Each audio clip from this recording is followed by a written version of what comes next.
Okay, you're live, but we're the only ones here, right? 6 o'clock. 6 o'clock. Yes. So nothing's changed. No, that's changed. Right. All right, so good evening and welcome. I'll call the meeting in order and ask everyone to please stand for the pledge. Pledge allegiance To the flag of the United States of America and to the republic for which it stands, one nation, under God, indivisible, with liberty and justice for all. All right, welcome everyone. Agenda changes. I do not believe we have any. No agenda changes. Leads us into our first guest recognition. If anybody has a question for the board or would like to bring anything forward to the board, now's your opportunity. We have people that are We're broadcasting as everybody else. broadcasting. We're broadcasting as everybody else. There's no one else. Okay. All right, we're moving on to item 4. And I believe we'll take items 4, 5, 6, and 7 is one motion. If someone would like to make it. 5, a second. Julie? Any discussion or questions on items 4 through 7? No? All right. All those in favor say aye.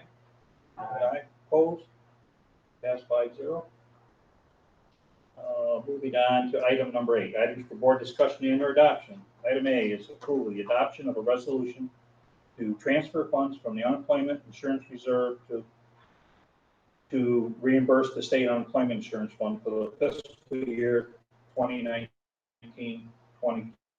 I believe that this transfer is greater than 10,000, correct? And that's the reason why it's brought forth. We're moving from one fund to another. Have a motion to approve that? Bob? Have a second? Good. Any discussion or questions? Now, all those in favor say aye. Aye. Opposed? That's 5-0. Item B, approval of the tax levy and tax rates. What the final number is, the total tax in the sum of $10,143,951 plus $110,000 for the library. It doesn't break down to how much per thousand, but it's the warrant that we all have to sign. Have a motion to approve it. Have a second? I'll second. Any discussion or questions? Not all those in favor say aye. Aye. Opposed? Pass 5-0. Pass it this way.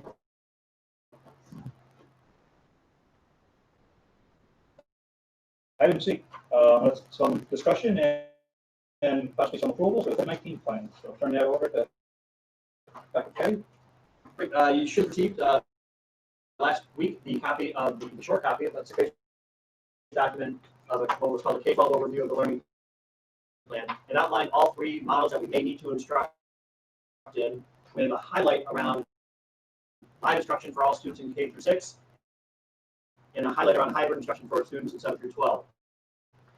For the state of transportation, as well as some of the cohorting that needs to happen in order to deliver on the guidelines of social distancing, we are choosing to run a K6 or operate as a K6 at 7-12. It helps with transportation and it helps with the instructional model. I know that there's some communication around and some concern about 7th graders not being in the same model. Typically, there's a division between elementary and secondary. It changes the certification and it typically changes how master schedules work in that year between 6th grade and 7th grade. So that's the reality of how we do school that helps to drive why the decision at K6 versus 7. Well, the team designed a plan with the idea that we may need to be moved in and out of the models. So we wanted our hybrid model to be built around what would be a live instructional model, and we also wanted our remote model to draw from what would be normal classroom schedules as well. That was a little bit of a request in the survey information that we collected at the end of the year, not the most recent survey, but at the end of the year. Both students, families, and to some extent teachers and faculty, but teachers and staff wanted something that was a little bit more predictable on a day-to-day. And so you certainly understand that. We want to meet that request. And had we known when we went out on March 16th that we were going to be out through the end of the year, then that would be the type of thing that we could have addressed in a little bit more clear fashion. But knowing that we're out, if you recall, for the most part, 2 weeks at a time and then a 2-week extension made it difficult to put in place some of those set schedules that I think would benefit just about everyone. So now knowing going into it that it was a need, we tried to address that through the design of the plan. We're hopeful that as hopefully we flatten the curve and it stays flat, and regionally our numbers stay down below the threshold set by the governor for automatic closures, and we will hopefully be able to institute more opportunities for live instruction in the fall at some point. But there's no specific guideline just yet, and we're all sort of waiting for what Governor Cuomo has to say about the plans. And so we submitted our plan to the state. We're told to go ahead and operate as though it's approved, but it's understood that Governor Cuomo is going to weigh in. When he weighs in, we'll do our contingency planning. The state, and I think this is really proactive for the Department of Health and the state education department, that they wanted us to submit a link to where our plans are, and they encourage that our plans will likely evolve as the situation evolves. So it's not expected that the plan will stay stagnant. So in regionally, it was recommended that the board take action on the plans, but know that you're taking action on the plan that's going to continue to evolve, and we will do our best to keep you informed as far as what those evolutions are when it's time. So I wanted to share that background information before you vote. I do want to just say I think we've had an exceptionally productive 3 meetings of our COVID opening planning team. I think everyone has really embraced the challenge and has devoured resources that have come our way, more than 200 pages of information, more than 500 surveys that they've gone through to try to design a plan that is responsive to the information we collected last year, honors the guidelines, and promotes the idea that we want to do the best we can to look out for safety, while at the same time really taking ownership for learning students as schools should do. So I just am very appreciative of the stakeholder team in the spirit with which they've attacked doing the planning. So I thought I'd throw my 2 cents on that. We've been very lucky to have their efforts. Do we have any questions? I'll entertain a motion to approve the current plan.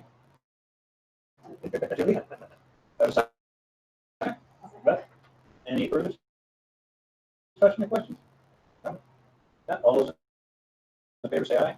Aye. Opposed? Passed by 0. This is the signature. Yeah. Okay. Item D is discussion and approval. Revising the instructional calendar. We need to adjust some dates. And Ryan, do you want to explain that? There's a couple things out on the horizon from Governor Cuomo to just us being proactive. So the instructional calendar that we approved had us having professional learning days on the 1st and 2nd of September.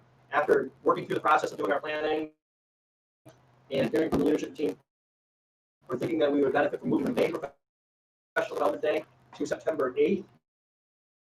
So that would allow for an additional day of teachers planning, because they may have students in different models in the same instructional time. So in effect, it's just moving the professional learning day from May to September 8th, which would allow a 3rd day of readiness for our faculty and staff and the training that we want them to do. We want to keep the instructional day in early October, because I think that would be a good time to check in terms of how are things going, what do we need to address. So we think that timing works well. And we also think, even though it's a hybrid model, that keeping the late arrival days that you approved in the spring, especially for the K-6 folks, would be on a little bit of a different model, will be helpful for them to have some opportunities to check in and see how it's going.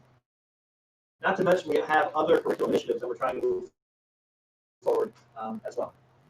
And it may change again because Governor Cuomo has floated the idea of Juneteenth as a holiday, and we believe it's going to move forward. That'll be in the middle of what is now testing week.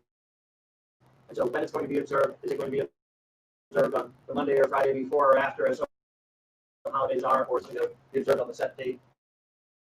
When we get a little bit more guidance about that, we may have to come back and revise the instructional calendar again to meet that requirement.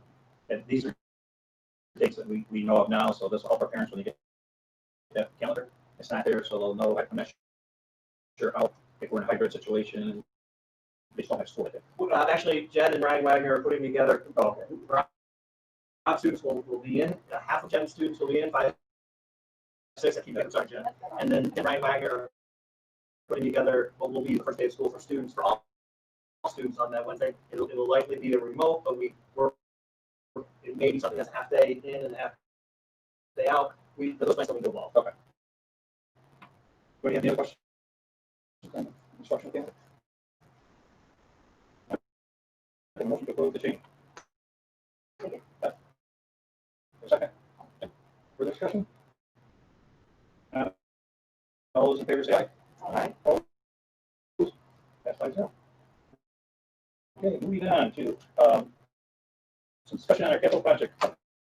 Pretty straightforward. Our capital project is progressing very nicely. If you recall, we started a little late, but it looks like in most aspects we're going to be able to finish on time. There are a couple of challenges in regards to the auditorium. The flooring in the auditorium is not set, and we can't install the seats. The seats we have, and the seat company is storing them for us now, but we can't install them until the flooring is set, and they're working through that pretty tight schedule for the auditorium. We're not going to have the auditorium at the start of the year. The second piece that is starting to get a little delayed, and this is new information, is the transportation storage part. For the most part, it is set. We've reached some resolution as far as where to put the salt storage, the bulk storage, and the in-place storage.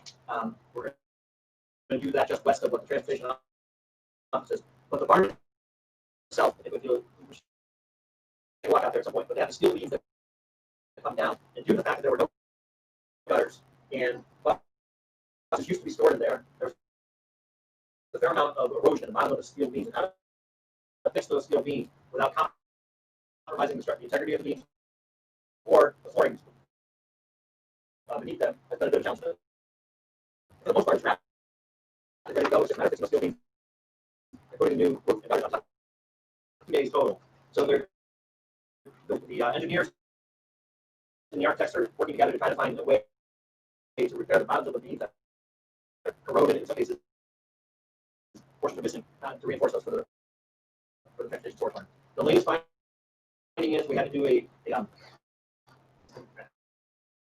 I'll call it a scan of the concrete, and what was discovered is that there's no rebar in the concrete. So the thought of the architects and the engineers, the concrete that's existing there may be overstressed. It hasn't given way, it's held up over time, but it may be overstressed, and that might require some additional mitigation. So everything's moving nicely until about the last 3 or 4 days in terms of transportation storage barn. But everything else, the opposite, are moving along well. The site work is the most part done, and we're just waiting for the transportation barn to be finished. Then the paving can happen. It's going to look great out there. All right. So, answer any questions in regards to the capital project? I feel like I'm shouting at you all. Is it going to affect our buses when they start running? It's going to be completed by September 9th. It should not affect the buses because it'll just be the transportation storage barn. They'll be able to work around the transportation schedule. We don't use that barn for buses, but the buses will be stored where it can be paved. Yeah. Other questions on the capital budget? Okay. Thanks. Moving on to reports, budget report. I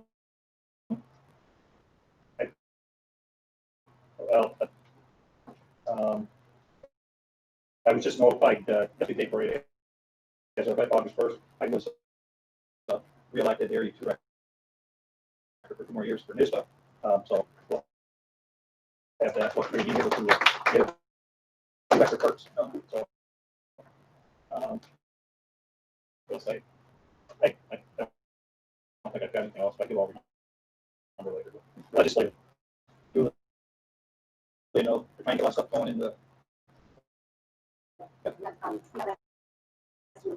you're talking about so we were science schools, so I'm assigned to Avalon and Kelly, and Leroy Field, Alabama, so I'll have with the board conclusions of them. Presenting some our job is representative of those that are just going to answer any questions or enforce every sign, which, you know, these couples. We're going to try to do 6 in-person primers beginning of November.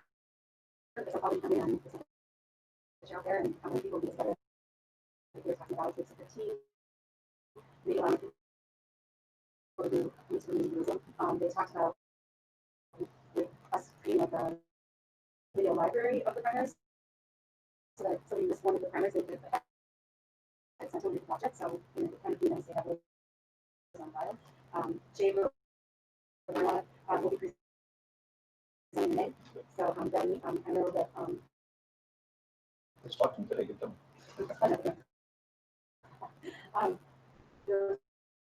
There will be a survey sent to all boards of education from Genesee Valley School Board Association with a couple of questions. So that will be sent out. The ALPOC Service Awards Legislative Leadership Day are going to be all one event this year. So we're going to push it to January, end of January, as of right now. So the ALPOC nominations will be sent out at the end of September. Typically, this is the 3rd week of September. We have the ALPOC. It's not different. But somewhere there, we're going to move it all into January. We're working on the schools board, so this is actually one of your calls.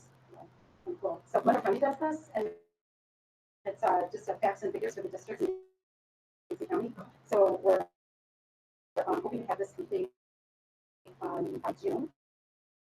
Our distribution in June. The template will be sent to all the superintendents so they can review it. And then we'll also go with real estate agents in the area so we help kind of promote our members in our school. We're going to be meeting with our sponsor for our vacations. Goals? Any personal goals? Or town halls. But Genesee Valley School Boards Association will be providing other sponsors like Day and some of who's our attorney?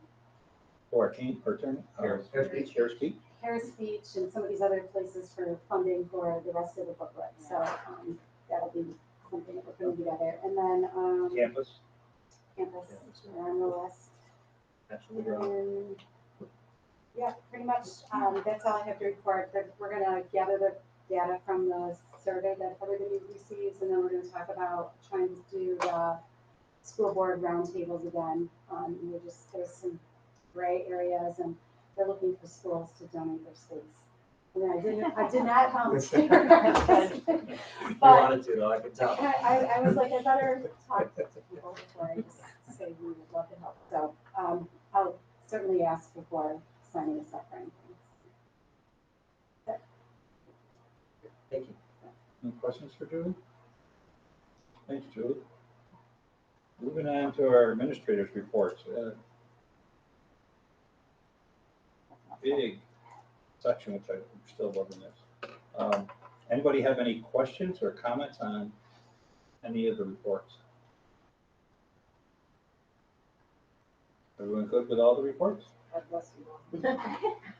You got something there? No, I was just saying that was involved with all the Yes, I know. management. I have time to do that with all the other stuff, but we appreciate it. Yes. Do any administrators here have something they want to report? Anything additional? Rob's got a smile on his He face. does, he's taking. I turned my report in late to Maya, so I did get it done, which is not on time. You know, we're being thrown all these different problems that need to be solved. And in some ways, as aggravating sometimes as some of these issues can be, the level of collaboration and problem solving that's been happening amongst the administrative team, amongst the collaborative teams that are involved, and then just staff sending emails or calling in, it's really been wonderful. And so as each day passes, I get a little more nervous about getting all of these things done so that we can get where we need to be. But the fog is lifting slowly, and we're starting to get a little better clarity on what we need to do. And so for me, there's somewhat a bit of excitement too about wow, we're actually going to get this all put in place, and it's going to work, and it's going to work well. I'm feeling confident. Yeah.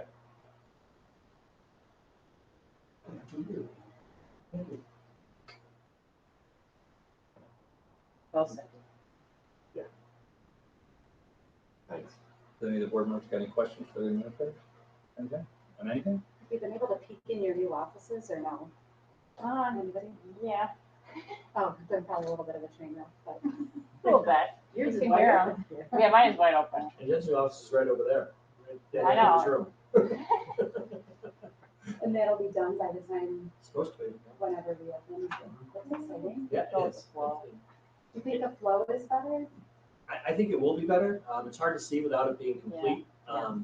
But yeah, I think it will be better. And it's a strange thing. We started a little bit late, but in some ways, I think the pandemic helped some of the contractors to be able to make more progress without having us saying, hey, can you quiet that drill down, please? That kind of thing. That's true. So, yeah, I think it's gonna be great.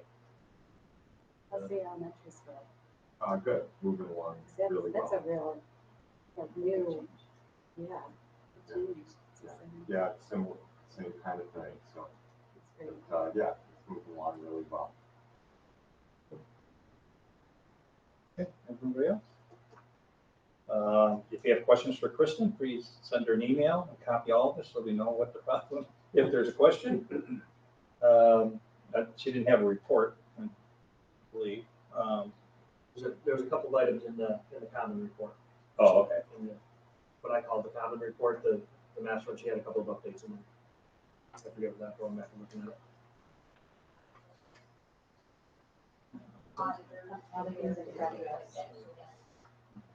Okay. Okay, Superintendent, do you have anything to report? Yeah, I just like a couple of quick things. If you didn't get a chance to watch the Facebook broadcast, we need to move to another application for the Facebook broadcast because we need to do closed captioning. So Jim and I are working on a solution for that.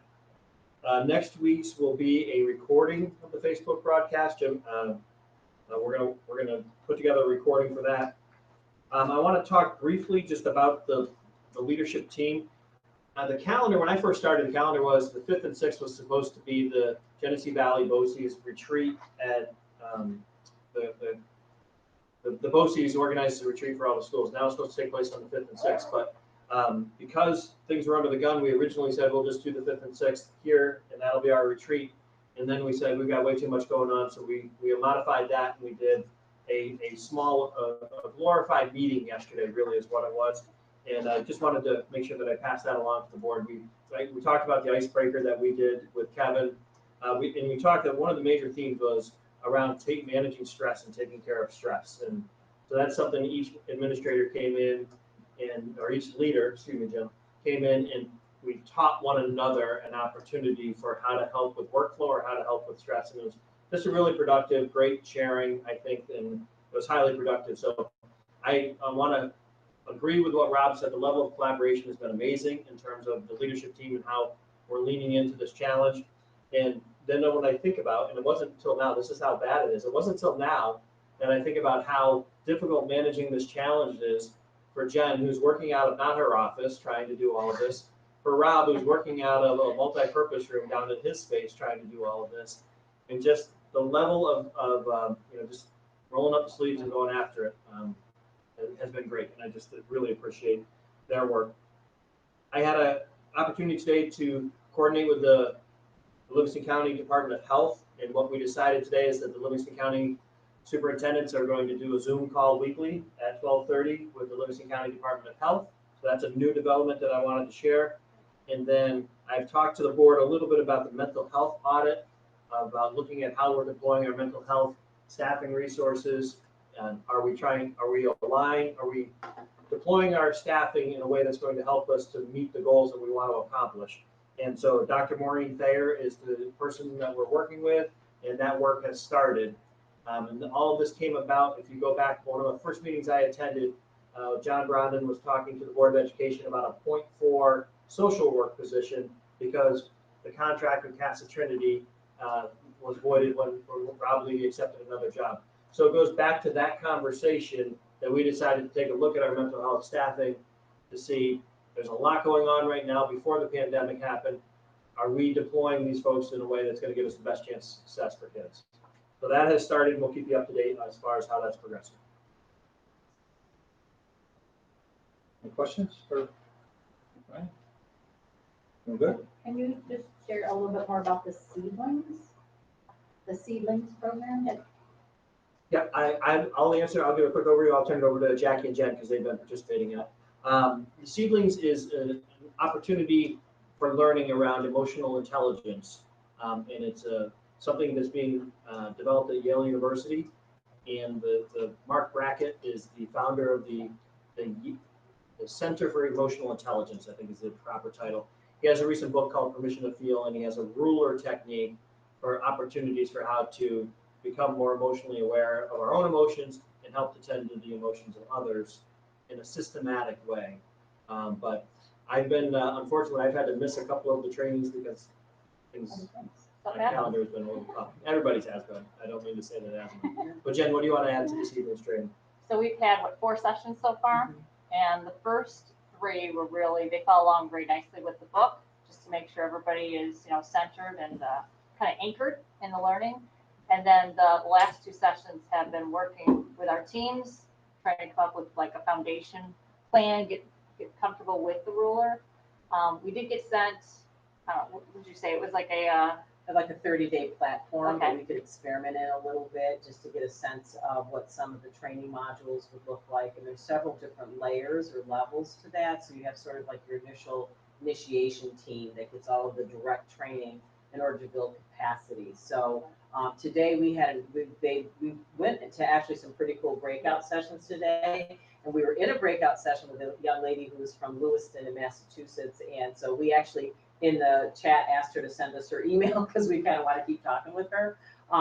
And so we're looking at it. We know that there's a lot of things on our plates, but we did share that the district was experiencing a mental health audit right now that we think will help us look at, what is there some sort of other umbrella that we should have over all of this work. We look at all the different comprehensive guidance plans, social emotional standards, and mental health literacy, the CDOS, there's all of this stuff out there. So, but I felt the breakout sessions were helpful, and we've had, some of us have had a chance to go into that platform they've shared just to get an idea of the training. But one of the things I just mentioned today was that, there is this economy of scale.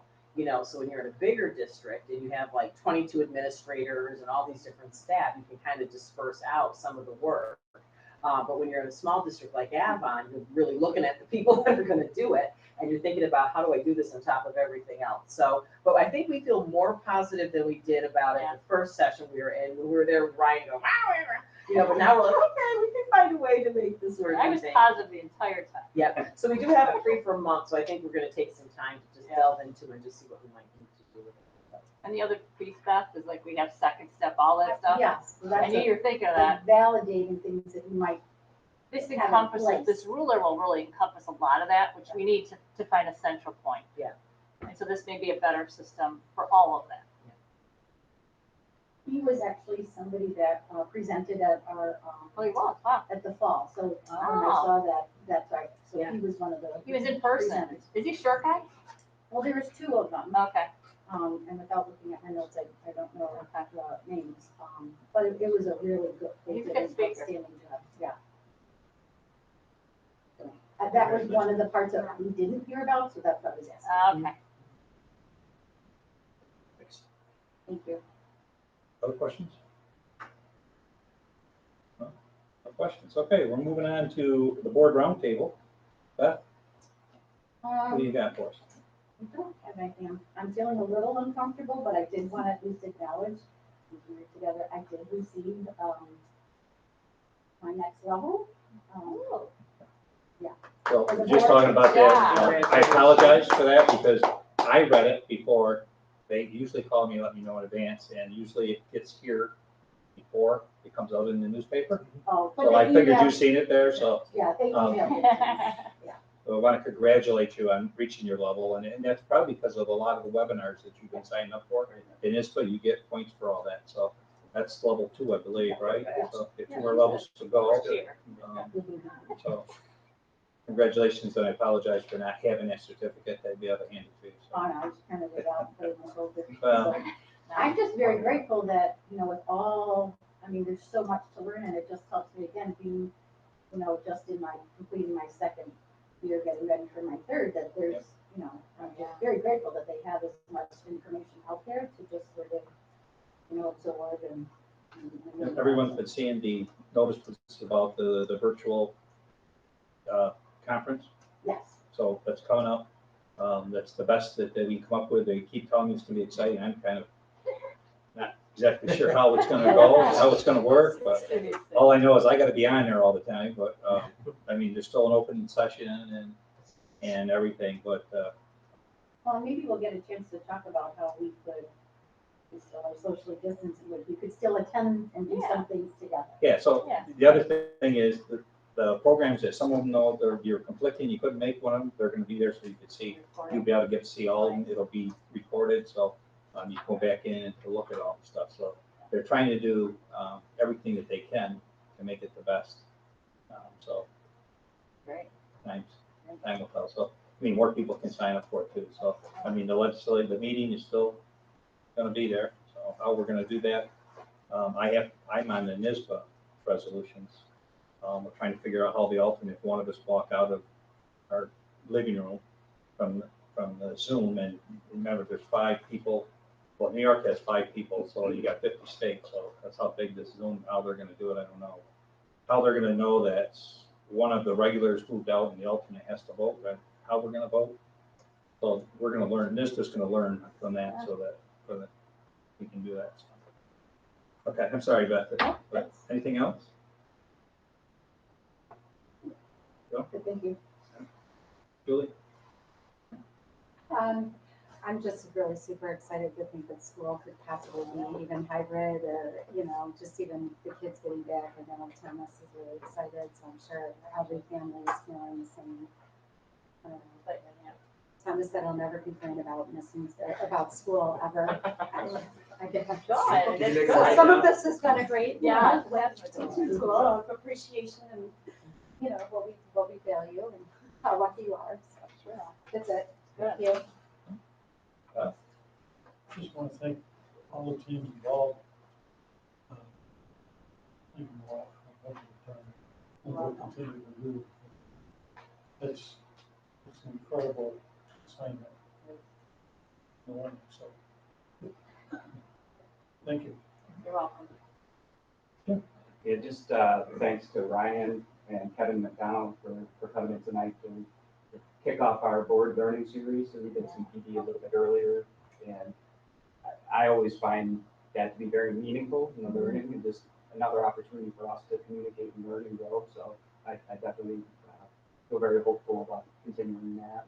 And then the other piece was just the same thing. I commend everyone with the opening plan, and I know firsthand working on an opening plan with the health and safety part alone, and how much work and how deep you go into this to try to answer all the questions. So to come up with a plan like this is so, it's just collaborative, as Rob said, like so many people working together, and it's really inspiring because we have to change. I stumbled on an article, I had to share this, I still cut out newspaper articles sometimes. I'm an old guy. Almost 50. Almost 50, I got 50 coming, so I still cut out articles, all right? But it was when the coronavirus was becoming more prevalent in the news, but this was dated March 5th, or excuse me, March 1st. But the headline was, and this was from the DNC, officials in Monroe County, no need for worry here. and this isn't being critical or judgmental, but Dr. Mendoza they had the stance of no masks. Like, we don't want you buying masks, or we don't know if they work yet. But that's that whole spirit of, we keep learning, that's new for all of us, and you take what you have, you come up with this plan, and you put it on here, this is gonna change. But what's implied in that is that we're gonna keep working hard to make sure it's the safest and best plan to educate our kids in this new environment. So I just wanted to commend the effort. Okay. Item 10 is future board meeting is 8:24, but did we decide on time? It's gonna be 4 o'clock again? No, we have a learning session. So 4 o'clock? The learning session will be 4 o'clock, the board meeting will be 6. Yeah, right. So it's the same as today, so if we're gonna mark 4 o'clock on your calendar. Learning session 4, is that gonna work for you, okay, Jim? Yeah. I know you'll be willing to. Okay.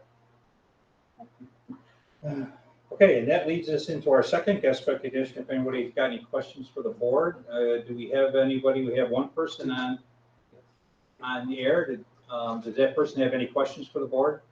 Amanda. Just, because I got the sound turned down.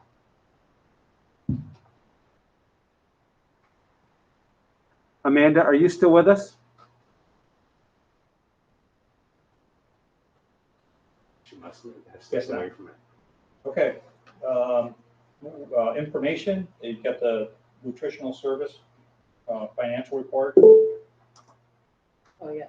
Oh, okay, Amanda, thank you.